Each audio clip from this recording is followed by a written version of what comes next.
There were multiple NFL trades that are going to shake up your dynasty leagues. We'll tell you what they are next.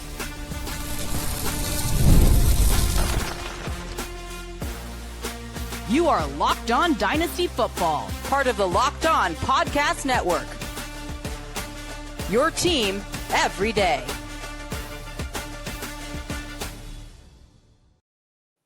Welcome back to the Locked On Dynasty Football Podcast, part of the Locked On Podcast Network, your team every day.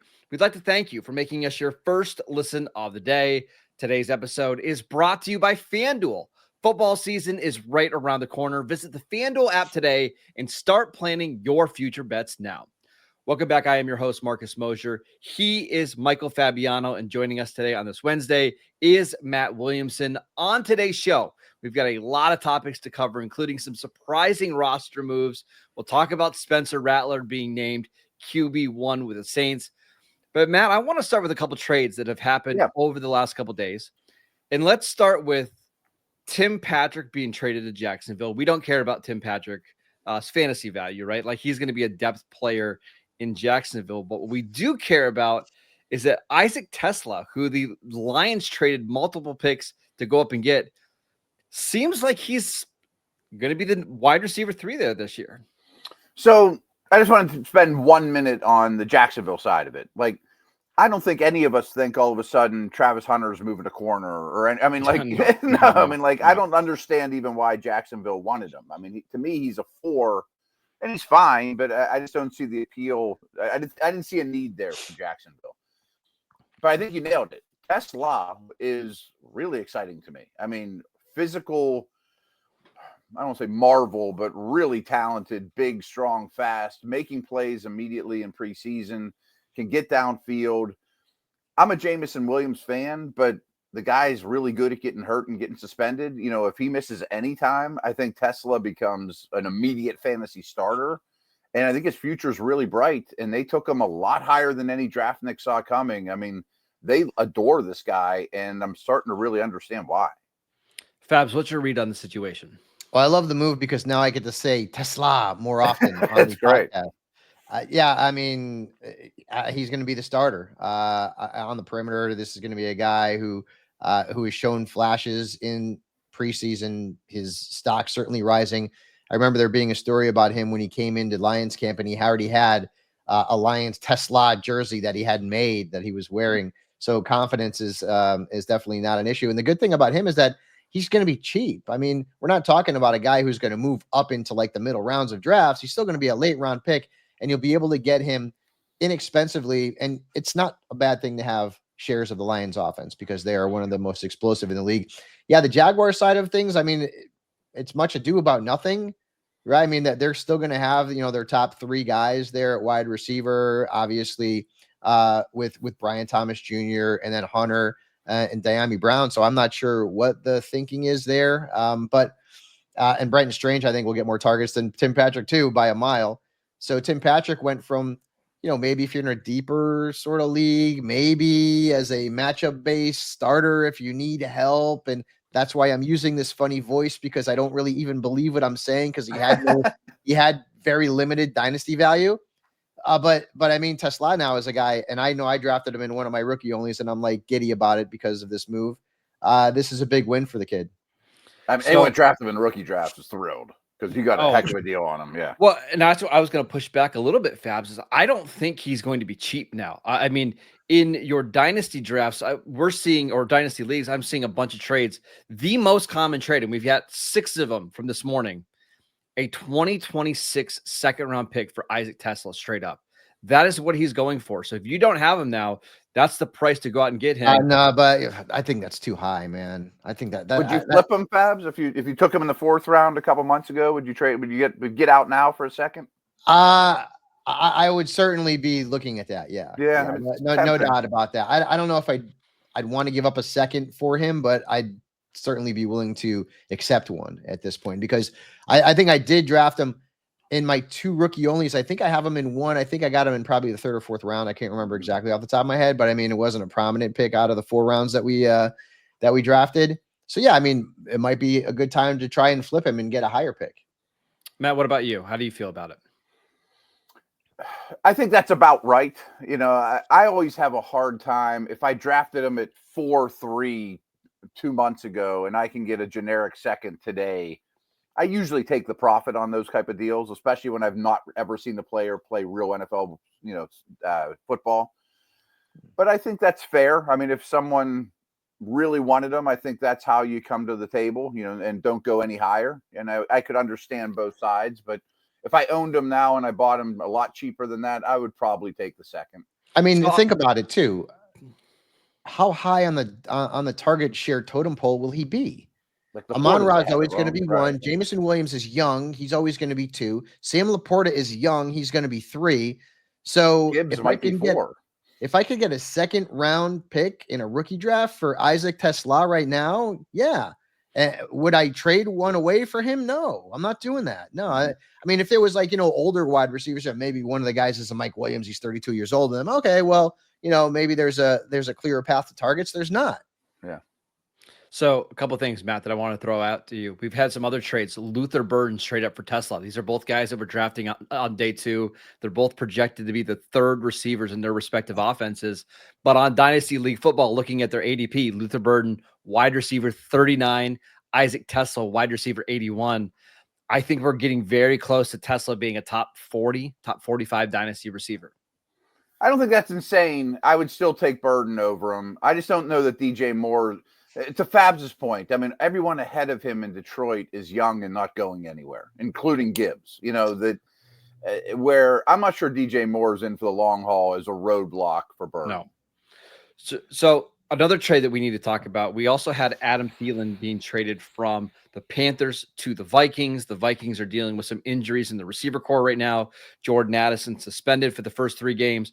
Again, this is a 1-year rental from Minnesota. But Matt, does this change your thoughts at all on Jordan Addison, or do you bring up anybody on Carolina's depth chart at receiver outside of Tedero McMillan? I definitely bump up Coker. I've been a cokehead for quite a while now. I think he's a. Be careful now, Matt. Be careful now. Can't wait to clip that one. Now we know where Williamson was during the Cowboys era. He was at the White House. There you go. I'm a Coker believer. I think this opens the door for him. I think the indication is they like him as well. I think it's a really smart move in the real NFL for the Vikings. They're trying to win now. They got a young quarterback, reliable receiver. It doesn't change my Addison view all that much at all. I think I've been a little lower on him than consensus. I don't hate him, but I don't really own him anywhere. I'm not striving to. It also makes me wonder, some of these suspension guys I kind of mentioned with Jameson Williams, did the team wonder, is he going to do something dumb again, and get suspended the next time, and this one's going to be a real long one, Yeah, there's a knuckleheaded factor in some of these guys, whether it's Rashid Rice, Jordan Addison, James Williams is in that list, right? Tyreek Hill has been on that list for a long time. Guys, you're just always a little bit nervous about when they're on your dynasty teams. Fabs, what about you? How do you feel about this trade with Thielen going back to Minnesota? Yeah, well, I mean, Coker just moves into the slot receiver spot. He's going to be the starter now, so I think his value goes up, not significantly, certainly. Leggett, I didn't really move him up significantly in terms of the rankings. Thielen had 60-ish targets last year, so it's not like he had a lot. He didn't play the entire season. But in Minnesota, I don't think this affects Jordan Addison at all. I mean, Thielen's 32 years old. First 3 weeks, Thielen's going to be in starting lineups, though. Yeah. Right. I mean, he certainly will be in an explosive, fantasy-friendly offense in Minnesota. People are going to start on the first 3 weeks, and then after that, I'm not sure. What's going to happen. Obviously, Naylor's hurt too, so it could be once you get Addison back in, you could have Jefferson, Addison, Thielen. Thielen can play on the inside and the outside. Those are going to be maybe your top 3 receivers. Felton, his value obviously takes a little bit of a hit, but I don't think Thielen will, once Addison comes back, be anything more than the 4th option in that passing game, because you have to factor in TJ Hawkinson. Go ahead, Matt. Yeah, I would say I do agree that Thielen is borderline startable in week 1, probably. I'm sure he'll adjust quickly. I mean, I'd have to go through, is he a top 36 receiver in redraft for week 1? Maybe not, but depending what your roster makeup is, I think he'll get targets. Kind of like Fabs mentioned, though, I think this is really very, very clarifies the roles of the Carolina receivers. I mean, Leggett was miscast as an X last year. Now he's the Debo Z, move guy. Tet's clearly the X and the online man beater, and Coker's a slot. Now you know exactly what their roles are. Mm-hmm. All right, let's talk about the final quarterback position that was decided on Tuesday. We will get to that next. This episode is brought to you by Yahoo Fantasy. The NFL season is right around the corner, and you can already feel the buzz. Fantasy football season is here. Everyone is out researching, drafting, and building their championship squads. And if you haven't joined yet, now is the time, and it's all happening on Yahoo Fantasy. This year, I am playing on Yahoo Fantasy, and you should too, whether you're a first-timer or a veteran creating your millionth league. And with the season kickoff on September 4th, now is the time to start playing Yahoo Fantasy Football, which offers so many fun ways to compete. One of my favorite league modes is the Yahoo Fantasy Guillotine League, where the lowest scoring team is eliminated each week until there's only one team left standing. The NFL season kicks off on September 4th, so don't wait. Start your league today. Draft now at yahoofantasy.com/LockedOnNFL. That is yahoofantasy.com/LockedOnNFL. Welcome back to the Locked On Dynasty Football Podcast. We'd like to thank you for making us your first listen of the day. We have an important request for you guys. Locked On wants to hear from you. We're putting together a survey to learn more about our listeners and make your favorite podcasts even better. This is your chance to tell us what you like, what you don't like, and answer questions about our advertising. So go to lockedonpodcast.com/survey to get started. Everyone who completes the survey will be entered for a chance to win one of 10 $100 Amazon gift cards. Again, that is lockedonpodcast.com/survey, and you can also find the link in the show notes. All right, fellas, let's talk about Spencer Rattler, who was named the starting quarterback with the New Orleans Saints. A little surprising considering that they drafted Tyler Shuck in the top of the second round, a 25-year-old rookie quarterback. Matt, before we get to Chris Olave and Rashid, Shahid, and everybody else, does Rattler have any value in super flex leagues, 2 quarterback leagues, or not really? Minimal. I mean, I still think the writing's on the wall that they probably add their quarterback next year. But I can't stress this enough with this organization. I mean, before they took Shuck this past year, the last time the Saints drafted a quarterback in the first or second round was Archie Manning. That's bananas, isn't it? That's bananas. Grandfather Manning, not Arch. I mean, it's not like that. I mean, obviously, Drew Brees with the trade with the then San Diego Chargers, Aaron Brooks, who is a good fantasy quarterback, right?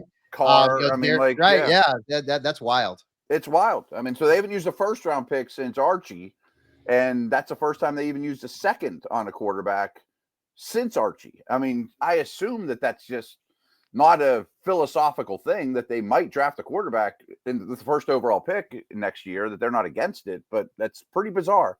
I wish there was more to talk about with this. I wish this was more like a Colts conversation where Jones versus Richardson changes the way you look at every player. I don't think this changes much from the Olave, Shahid, Kamara, whoever, Vele, that's weird too, conversation. And I guess it's just a negative on Shuck, but I bet he gets in there at some point this year too. Do you think, Fabs, there's any chance that Kellen Moore is just a really good head coach and we've seen him be successful with the Cowboys, with the Eagles. Is there any chance that he turns Rattler into somebody who is competent and good enough to get the ball consistently to Olave and Rashid? I don't think anybody's expecting him to be like a franchise caliber quarterback, but could Kellen Moore turn him into a competent passer? I don't think so. Kellen Moore, I honestly, like, at this point, I wish he was the head coach of the Dallas Cowboys, because what we have is worse with Brian Schottenheimer. But at the end of the day, I wonder if Kellen Moore is not going to be a head coach for more than a few years, and then he's going to be his way out the door, just like Dennis Allen was. The Saints, I think, have to take their quarterback of the future next year. I agree with Matt. Shuck is going to get starts this year. He's going to. There's no question about that. When I watched Rattler last year, he looked awful. Okay, like, there was nothing that I saw in him that was like, maybe. Okay. Yeah. The good thing is that they have talent, right? I mean, yeah, listen, Rashid Shahid is a talented guy. He's he's an explosive type of player. Chris Olave, if he could stay healthy. I mean, they were talking about using him out of the slot a little bit more. You got the veteran and Brandon Cooks. They brought in Valet. They've got Kamara. Like, they have talent on the offensive side of the football. They got to get him the damn ball, though, right? I mean, outside of Kamara just handing the ball off to him. And Kellen Moore is, let's put it this way. If either Rattler or Shuck ends up being fantasy relevant this year outside of a super flex league, I would be surprised, and Kellen Moore should get the Coach of the Year award. I just don't see either one of these guys being super fantasy relevant. And to be quite honest with you, like you mentioned, Shuck's going to be 26 in September. Rattler's going to be 25 in September. So they're not attractive in terms of dynasty. And let's be honest, next year, if the Saints are smart, questionable, they'll have a new quarterback, and that'll be the guy you want in your dynasty league. And then Shuck and Rattler will be thrown to the waiver wire, thrown aside, and we won't be talking about them anymore. They both could end up like Sam Howell, Kenny Pickett, and be on 4 teams in 5 years. Why won't that? Just trade for Jameis, damn it. That's what I want, Matt. I want that so bad. Like, I want him to move somewhere. Yeah, bring him back, because listen, that division is not great. You know what I mean? Like, why don't the Saints put in a call to the Giants and say, we will give you guys a lifetime supply of king crab legs for Jameis Winston? You think they'd take it? I don't know. I'm just joking around, but like, go and get Jameis Winston. Like, if I know Jameis throws a lot of interceptions, but he's so much fun and he's a third quarterback in New York. Go make that move if you really want to win and compete in your division, which is not great. And the Buccaneers are going to take a step back. I'm sorry. They're just going to. Go get Jameis Winston. And then he's next year's first-round picks back up, and that's fine. And, the age stuff works out, and it makes a little more sense. Exactly. I don't get – listen, forget about this fantasy football stuff. I need to be a GM someplace. That's what I need to do. He needs to be somewhere. Dallas, send me – I'll go to Dallas. I'll talk to Jerry. You laid out the position player or the skill guys aren't that bad in New Orleans. No, and I don't think their O-line's that bad either. The O-line's serviceable and young and getting better, Why did they not do that? Jameis is just going to wither away in New York. That's it. Make great quotes and everyone's going to love him, but he's not going to touch the damn field. New Orleans should make that move. I like it. I'm going to zag a little bit on both of you guys here because I saw Kellen Moore with good skill position guys and Cooper Rush at quarterback for like 7 or 8 games in Dallas. Cooper Rush is putting up big numbers. And we all know Cooper Rush is not a good quarterback, right? And just judging by some of the comments that our colleague Ross Jackson has said about the offense in practice, how it's been fun and up tempo. I wouldn't be surprised if this is just an offense that everybody thinks is going to suck, and we get to the season and it's competent, not great, but competent. Yeah. I just wonder. I don't think that's the reason they're going to end up with 4 wins. No, I don't either. Yeah, I think honestly, I think a lot of it's going to be their defense. I do think they probably have the best defense in the NFC South, but again, that's not saying much by any stretch. It's ancient too. Yeah. I just won't be surprised if Spencer Rattler going into year 2, a little bit more comfortable in a very, very quarterback friendly scheme. Like, one of the things that Kellen Moore does really well is make his quarterbacks feel comfortable, whether that's Hurts, Dak, Cooper Rush, whoever. I just get some vibes that like we'll be here in October talking about, hey, remember when we all thought the Saints offense was going to be awful and they're not bad? It's kind of my read. You said Cooper Rush put up great numbers when? Well, good numbers. He did, bro. He had 3 games where he threw for over 250 yards. He only had 1 game where he threw for more than 2 touchdowns, and most of his starts were 1 touchdown. He didn't put up great numbers. He was a game manager, and he just didn't make like mistakes that killed the Cowboys. But from a fantasy standpoint, he was caca. He was not a good option. Rattler's way more talented than what Cooper Rush was, and you're right. Cooper Rush was having to play more of a ball control because the Cowboys could run the ball and they had a good defense. The Saints don't have a good defense. They're going to be having to put up points. I will not be surprised if this is a very quarterback-friendly offense and Rattler plays more like the player that we saw, at Oklahoma and South Carolina when he was this big-time recruit. I'm not shying away from Shahid or Olave in redraft or dynasty for that matter.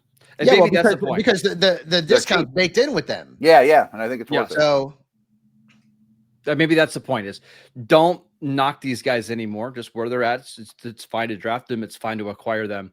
We'll get to that. Let's talk about some guys that made some 53-man rosters or moving up the depth charts that will have an impact in your dynasty leagues. We will get to that next. This episode is brought to you by FanDuel. The NFL season is almost here, and FanDuel is making sure that you're ready for kickoff with a can't-miss offer. Right now, new customers can bet just $5, and if your bet wins, get this, you'll get $300 in bonus bets to use across the app. I love FanDuel because it fits however you like to bet. Like, I love betting on futures. Yesterday, I was looking at some of the division parlays, putting those together. I like kind of picking who I think is going to make the playoffs and who's going to miss the playoffs. It makes every game more exciting, whether you're watching your team or just wanting to keep an eye on your fantasy lineup. So are you ready to play? Download the FanDuel app now by visiting FanDuel.com to get started. That is FanDuel.com to place your first $5 bet. Welcome back to the Locked On Dynasty Football Podcast. We'd like to thank you for making us your first listen of the day. It's another big moment for Locked On college football fans. Locked On and Fire TV present College Football Kickoff, your ultimate college football weekly preview. Drake Toll of Locked On Big 12 leads the conversation, a longtime two-time AP Coach of the Year, Gary Patterson, and former college star Jesse Holley, along with several Locked On local experts. A college football preview that only Locked On can do. Catch College Football Kickoff every Thursday throughout the season, only on Fire TV. All right, Matt, let's talk about some of the roster moves that happened on Tuesday. Every team had to cut down to 53 players. We saw some surprising cuts, some players make the rosters that maybe we didn't anticipate. A couple of the ones for me, Brashad Smith for the Chiefs made the roster, the running back from SMU. We saw Marquez Valdes-Scantling cut by the Seahawks, moving Torrey Horton up the depth chart. What stands out to you? Surprised me, though. I think Valdes-Scantling is, not long for this league and is probably hanging on by a thread to begin with. I do love that Horton. I thought Horton was going to be a pick for next year, and I think he's way ahead of schedule from where I thought. Dylan Sampson's the one that comes to mind. I mean, who knows what's going on with Judkins, but is he the lead back on – you talk about might be the worst offense in the league. We were just talking Saints. I think the Browns are going to be the worst offense in the league. But they could be losing. He catches a ball. He's a dynamic big play guy. Dylan Sampson, to me, is a winner. Yeah, and there are only two running backs on that roster right now. Jerome Ford, who we think is a very – average NFL running back, and there's Dylan Sampson, still waiting on the Quinshon Judkins news. I'm with you there. Fabs, what do you have? Yeah, I mean, Sampson, I just don't think he's like a lead back type. He's just, he's more of a complimentary kind of guy, and that's the role he'll play once Quinshon Judkins joins the Browns. And right now, from what I'm hearing, it's about guarantees in the contract. So it ain't even about this legal stuff, because the legal stuff is gone. I already talked about this where, the NFL could still suspend him, but will they? They have to have the woman who made the allegations come in and talk to her, kind of like the Zeke thing years ago. And does he get 2-4 games? I'd be surprised if he got 6. And then he's the guy at that point. And so I'm taking the discount on Judkins because the Browns thought enough of him to draft him ahead of Travion Henderson, which I still don't understand. I didn't get when they did it, but he's going to be their featured back. In fact, I would guess that he'd be their featured back for the majority of the games this season. Maybe fantasy leagues aren't won in weeks 1 through 5 or 1 through 6. They're won at the end of the year. And if I get Judkins at a discount and I have him as the lead dog for, the second half of the season and then into the future, like, I'm good there. So Sampson moves up, certainly. But I still think that once this, how things happen, guys. Like, we could hear tomorrow, Judkins signed with the Browns and he's going to be at practice. And, geez, all of our Sampson stuff is gone, right? Like, that's kind of how things go. I loved Horton. I mean, Marcus, you and I talked about Horton, weeks and weeks ago as a guy who could end up being a big contributor in Seattle. And so Marquez Valdes-Scantling, who, by the way, remember the big contract he signed with the Chiefs? How the hell did that ever happen? Yeah. But Cooper Kupp is always hurt. Cooper Kupp is the Christian McCaffrey of wide receivers. And when you go to a new team at 32 years old at wide receiver, typically it's not going to work out very well. And so think about it. Who do they have else behind that, right? If Cooper Kupp can't play half the games, that Jackson Smith-Njigba is going to get a gazillion targets. Oh, Horton suddenly looks very, very attractive and a guy that I definitely want on my roster. No question about that. They don't even have scary tight ends to steal from him, I mean, like, it's a great situation. Exactly, right? At Colorado State. I mean, this is a guy who, like, has you know, Marcus, I always talk about like clear path to workload. That clear path to workload is becoming very clear. And when and if Cooper Kupp gets hurt, it opens up even more. The only one that stood out to me, Brashad Smith, I just wanted to mention him because I think you have Kareem Hunt, Isaiah Pacheco, and then it's Brashad Smith. He's got a very easy way to get some work in this backfield. That one stood out to me. The other one, Matt, that I wanted to bring up to you is the 49ers wide receiver core. Nothing really changed all that much, but it's Jawan Jennings, Sky Moore, Jordan Watkins, Jacob Cowing, and Ricky Pearsall. And I'm not even like the biggest Ricky Pearsall fan, but you look at that depth chart and it's like, how is Ricky Pearsall not going to just get 160 targets? You've got Jawan Jennings, who I saw a couple Twitter doctors saying has a grade 4 calf injury, which can only be solved by a boatload of money, which I thought was really funny. But I mean, there's a chance that Jennings doesn't play in week 1. And if it's Pearsall, Sky Moore, Jordan Watkins, Jacob Cowing as your top receivers, how isn't he a top like 20 fantasy receiver right away? Yeah, I mean, first off, it's George Kittle to the moon. I mean, exactly, he's going to go insane, and he's phenomenal still. But Peacock, who does Locked On Niners, and I were doing redraft wide receiver ranks yesterday, and he's like, I'm definitely taking Pearsall over DJ Moore and like that group. I mean, I say everyone's moving Ibuka up like crazy, and I totally understand it. But why not Pearsall for almost the exact same reasons? You know, I'm a big believer. All right, that is it for today's show. We want to thank you for making Locked On Dynasty Football your first listen every single day. Go check us out on YouTube as well. Follow Matt on Twitter at Williamson NFL. You can follow Fabs at Michael_Fabiano. I am at Marcus_Mosher, and we will see you right back here tomorrow.